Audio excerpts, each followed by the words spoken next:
What's up, YouTube? Capital G here. Got some cheeky duels for you guys to check out. These duels are going to be pretty dang quick, so please don't blink. Otherwise, you might end up missing the action.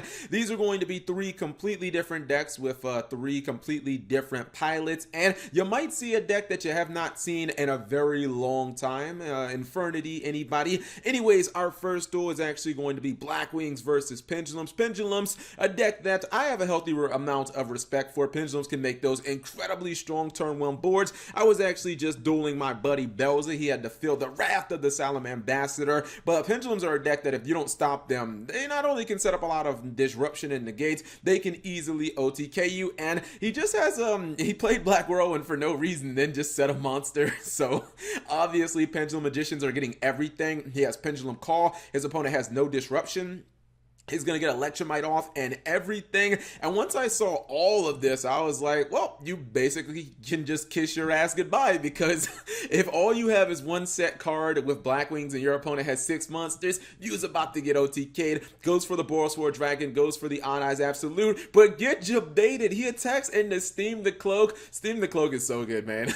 The fact that it dies, it gives you that random token. Your Borrelsword Dragon OTK goes right down the tank, and he's still in this game with 2,000 life points. And the thing is, Black Wings can come back from this very easily. Now, maybe you Pendulum Edition players tell me, would it have been better to keep the Jackal on field and maybe to use the Pendulum Call and have the monster negation, or is this actually the right play to go for the Vortex? I mean, I guess either way you're getting negation. Maybe it is better with the Vortex Dragon because you're getting double negation, but I feel like he could have done something better. Maybe use the Pendulum Call or something. I don't know. Anyways, Black Wings are going to throw out the Monster Reborn to try to get, I don't know if he was trying to bait the Vortex Dragon or not, but Vortex Dragon is going to be used. Now he's going to special summon not 1 but 2 but 3 cards, and then he has Steam the Cloak. Steam the Cloak is just too good, constantly printing those tokens. And once he got the full Armor Master, I was like, uh-oh, this duel might actually flip. But also this card activates from the graveyard, the Oster, the South Wind. It gives every monster your opponent controls a wedge counter, which means,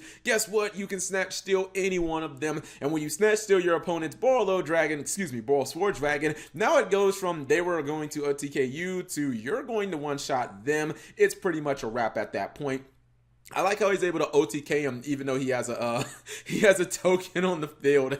Token didn't even need to be summoned in attack mode. So that's the first duel. Our second duel is actually with Crusadia. You guys know that I said I knew Crusadia more as kind of like a more of a go second build, but now with Savage Strike, guys, they are definitely going to be able to go first, and Crusadia can make some ridiculously strong boards. I had never seen this board in particular, but it's almost the definition of unbreakable. I'm talking like even better than those Pendulum boards with like 5 interruptions. This board is just stronger, and yes, it relies on the monsters, but the monsters get an insane level of protection. Those freaking Guard Dragons are going to empower so many decks, and it's weird because you don't think of Crusadia as a dragon deck, but really it's because of this card right here. You can have this guy, the Crusadia Draco. Then you also have your this is the one that came out in the Crusadia Spafta. This came out in Soul Fusion, so it's a fairly new card. You can add one back to your hand. Now you start going into the Guard Dragons. She actually makes the Guard Dragon go to a different column, or no, a different column. And then at that point, you can pull Red Eyes from your deck. Now you can just start popping off. And when you play the White and Black Dragon, those are just, monsters that extend your combo that can be special summoned from your hand. So you really don't have to do that much. And you are actually going to be able to summon like Naturia Beast, Naturia Barkion. You can see the Rescue Cat, which actually gets you Naturia Beast. And it's looking pretty damn good. No evenly matched, but he is not quite done yet. It's just going to keep getting better. This is a card that I was like, whoa, this actually makes things a lot better. So what you do to kind of top things off is you go for the Star Liege Photon Blast Dragon. And what this guy does, because I was like, why would you want to go for this? Maybe go for, something different. I mean, you can't go for Bagusta. Obviously, it would shut down your own monsters on board. But what this guy does is it makes it so all your monsters that have 2,000 attack or higher cannot be targeted by your opponents, and they can't be destroyed by card effects. So yeah, have fun when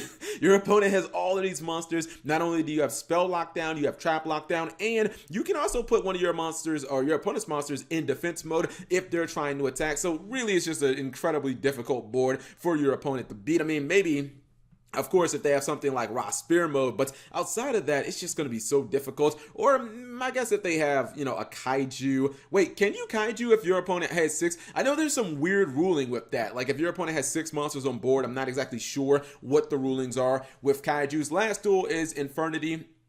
I was a little disappointed to see that this was not like a pure version of Infernity. And yes, it does kind of rely on some other, I would call, broken engines, mainly just ISO'd and other things like that. But Saryuja Skull Dread is basically the card that kind of gets this deck rolling. I think Armageddonite's going to be pulled out of the deck. Nope, Dark Grepher to get the Malicious out of the hand. I used to play Infernity a little like ways back last year with Firewall Dragon. And you can do some pretty damn incredible things. Actually, I think it was earlier this year. And Firewall Dragon, you know, it kind of let the Infernity deck infinitely special summon. But now everything's pretty much done with Saryuja Skull Dread. I think people are realizing that when you have these archetypes that can get so many monsters on board, Saryuja Skull Dread, I mean, obviously it's not as good as Firewall Dragon, but if you're able to make multiples of them, it can, that special summon from the hand ability can be incredibly important, and it can be almost as good, kind of like a Firewall Dragon Light. So we all know Infernity can summon tons of monsters. I love the fact that he's playing Beetle, Avenger, and Mirage, because those are cards that, you know, you haven't really seen that much since, I would say, probably the 5Ds days. I mean, even the Zexal build of Infernity didn't run Avenger or Mirage or Beetle. It was pretty much just Necromancer and Archery. And those are like the main cards that you use. But this one's a little different. Even going for Herald of the Arclight, I'm gonna trigger Archery one more time, probably to get break. I hate so much that Konami still has Infernity in like an unplayable state where, you know, Archfiend is at 1 and I think Barrier is at 1. I think they really know that if they ever put like all these cards back at 3, that Infernity would like still be meta, because the deck just can no hard once returns, and the original Infernity Barrier, which is searchable, and I think the deck would just be able to do so many good things. But this is the turn 1 board you're able to make. Obviously, you got Void Ogre Dragon, Borrelsword Savage Dragon, you got Spell and Trap negation from both of these guys, and Monster negation. You got another negation here, so basically double Infernity Barrier plus the OG Infernity Barrier, and you got the Infernity Break. What is your opponent gonna do? He has the Kaiju Cap. He can pull back the comp. He can pull it off. No, I don't